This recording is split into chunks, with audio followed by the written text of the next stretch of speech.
भाई stranger thing के तीनों सीजन्स में मेरा सबसे ज्यादा फेवरेट कोई कैरेक्टर था तो वो जिम हॉपर का ही था। लेकिन दोस्तों स्ट्रेंजर थिंग सीजन 3 जैसे ही खत्म हुआ हमने अपने सबसे फेवरेट कैरेक्टर को खो दिया जिसका नाम था जिम हॉपर। लेकिन दोस्तों यहाँ पर कई फैंस ने कुछ थ्योरीज ढूंढी हुई है, कुछ क्लूज ढूंढे गए हैं जिससे कि दोस्तों 100% ये बात प्रूव हो जाती है कि भाई जिम हॉपर यहाँ पर जिंदा है और स्ट्रेंजर थिंग सीजन 4 में हमको देखने को मिलेंगे। वैसे दोस्तों स्ट्रेंजर थिंग के छोटे से टीजर में इस बात को सीधे तरीके से बता दिया गया है कि भाई यहाँ पर जिम हॉपर जिंदा है और वो रशिया में टेलीपोर्ट हो चुका है। लेकिन भाई आखिरकार ये हुआ कैसे, इस चीज को कोई नहीं जानता। चलिए आज इस बात को भी जान ही लेते हैं। लेकिन दोस्तों मूवी सिनेमा में हाईली इंटरेस्टेड हो तो प्लीज जाकर चैनल को सब्सक्राइब कर लो, क्योंकि मूवी से रिलेटेड सारा कंटेंट हम आपको प्रोवाइड करवाते रहते हैं। तो बिना किसी देरी को किए करते हैं धांसू वीडियो की शुरुआत।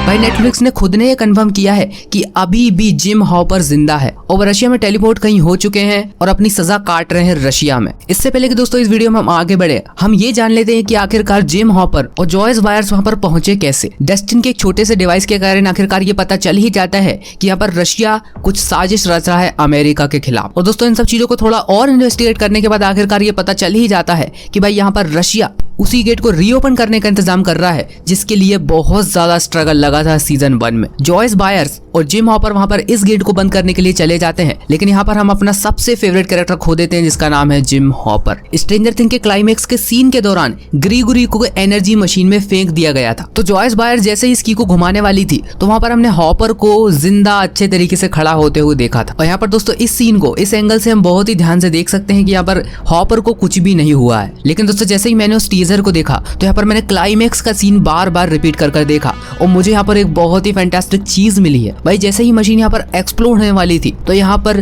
जिम हॉपर खड़ा नहीं था। तो यहाँ पर दोस्तों मैं आपको एक बात बता दूं कि यहाँ पर मशीन एक्सप्लोड होने में भी बहुत ज्यादा टाइम लगा था। तो ऐसा भी तो हो सकता है कि यहाँ पर जिम हॉपर को भागने का यहाँ पर मौका मिल गया हो। अब आखिरकार भाई इस चीज को भी जान ही लेते कि आखिरकार जिम हॉपर ने इस चीज से सर्वाइव किया तो किया कैसे होगा, क्योंकि दोस्तों इस एक्सप्लोजन की ताकत हमने एपिसोड 1 में ही देख ली थी, जिसमें से कि इस मशीन का पहला वर्जन बहुत बुरे तरीके से एक्सप्लोड होता है। हम बहुत से रशियन गार्ड्स को मारते हुए भी देखते हैं और उनकी मौत कुछ इस तरीके से होती है कि यहाँ पर उनकी बॉडी पूरे तरीके से पिघल जाती है। तो आइए वापस आते हैं मशीन वाली लोकेशन पर। तो भाई जैसा कि इस सीन में हम देख सकते हैं कि यहाँ पर एक छोटी सी सीढ़ी भी आपको दिख रही होगी जहाँ से रे पास हो रही है और जिम हॉपर की लोकेशन से ये सीढ़ी ज्यादा दूर तो नहीं है। इसका मतलब यहाँ पर जिम हॉपर कुछ देर के लिए यहाँ जिम हॉपर हो सकता है कि छिप गया हो जब तक मशीन एक्सप्लोड ना हो गई, क्योंकि वो उस रिएक्शन से थोड़ी देर के लिए बच सकता है और अपने आप को कुछ पलों के लिए अपसाइड डाउन वर्ल्ड में सिक्योर कर रख लिया गया हो। और यहाँ पर दोस्तों एक चीज और भी बहुत ज्यादा ध्यान से देखी जा सकती है कि यहाँ पर ऐसा भी तो हो सकता है कि यहाँ पर हॉपर को रशियंस ने अपसाइड डाउन वर्ल्ड में होल्ड कर रखा हुआ हो। भाई दोस्तों हमारी दूसरी थ्योरी ये भी निकल कर आती है कि यहाँ पर इस मशीन के एक्सप्लोजन की पावर को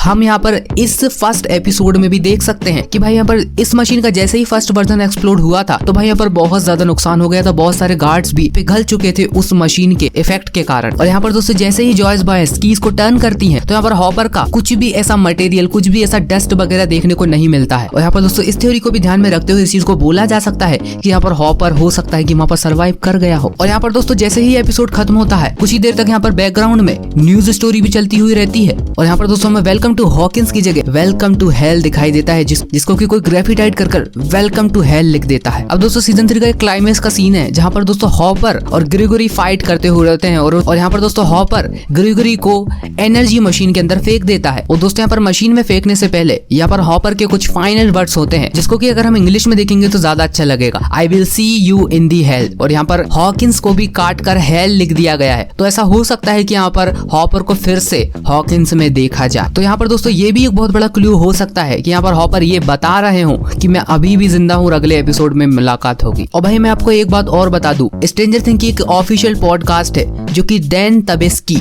होस्ट करते हैं। और यहाँ पर दोस्तों जब उनसे ये पूछा गया कि आप जिम हॉपर की डेथ के बारे में क्या कहना चाहेंगे, क्योंकि हम लोगों ने उन्हें टीजर में जिंदा देखा हुआ है, और दोस्तों जब उनसे ये पूछा गया कि आप जिम हॉपर की डेथ के बारे में आप क्या कहना चाहेंगे, दोस्तों उनका बहुत ही एक अनकंफर्टेबल सा एक जवाब था। उन्होंने इस पॉडकास्ट में ये कहा, I am not gonna tell you right now, we can't confirm or not deny Hopper's fate. उनका कहने का मतलब ये था, हम आपको अभी ये नहीं बता सकते, हम ना तो कंफर्म कर रहे हैं हॉपर्स की डेथ को और ना ही डिनाई कर रहे हैं। और भाई अगेन यहाँ पर ये चीज प्रूव प्रूव हो सकती है कि हॉपर यहाँ पर सर्वाइव कर चुका है। और यहाँ पर दोस्तों एक और इंटरेस्टिंग थ्योरी मैं आपको बता दूं कि यहाँ पर दोस्तों स्ट्रेंजर थिंग्स शुरू से ही हमारे साथ मजाक करता हुआ आया। सीजन 1 में दोस्तों हम सबने ये सोचकर बैठ चुके थे कि 11 हमको सीजन 2 में देखने को नहीं मिलेगी, लेकिन दोस्तों जैसे ही सीजन 2 आता है तो हमको यहाँ पर ये पता चल जाता है कि भाई यहाँ पर वो अपसाइड डाउन वर्ल्ड में फंस चुकी थी और अब वो वापस आ चुकी है। वही दोस्तों दूसरे नंबर पर हम डॉक्टर ब्रेनर 11 के फादर की बात करें, उनको भी यहाँ पर स्ट्रेंजर थिंग्स ने मार दिया था, लेकिन एक्चुअली जब सीजन 2 आया तो यहाँ पर हमें ये पता चला कि भाई वो भी पूरे तरीके से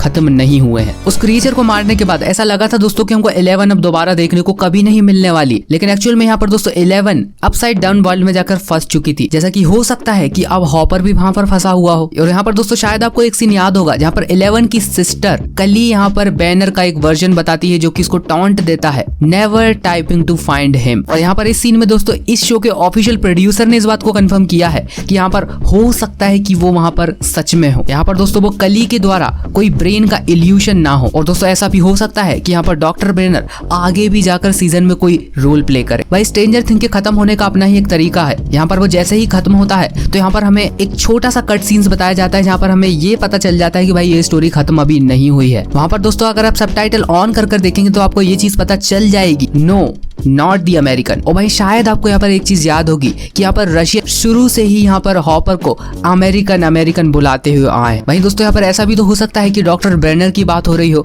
जो कि ऐसा भी हो सकता है कि यहाँ पर हॉपर की बात भी की जा रही हो। बाकी आपको क्या लगता है कमेंट बॉक्स में बताना बिल्कुल भी मत भूलिए। तो भाई मेरी तरफ से थी ये थ्योरी जिनसे कि ये पता चल सकता है कि भाई यहाँ पर जिम हॉपर जिंदा है। लेकिन दोस्तों आपको क्या लगता है कि जिम हॉपर सही में जिंदा है या फिर ये कोई एक फ्लैशबैक का सीन है? दोस्तों आपकी थ्योरीज, आपकी कमेंट्स का मैं तहे दिल से नीचे की ओर इंतजार कर रहा हूँ। नीचे जाके कमेंट कीजिए कि आप क्या सोचते हैं इस बारे में। बाकी दोस्तों मिलता हूं मैं आपसे अगले एक वीडियो में, तब तक के लिए बाय।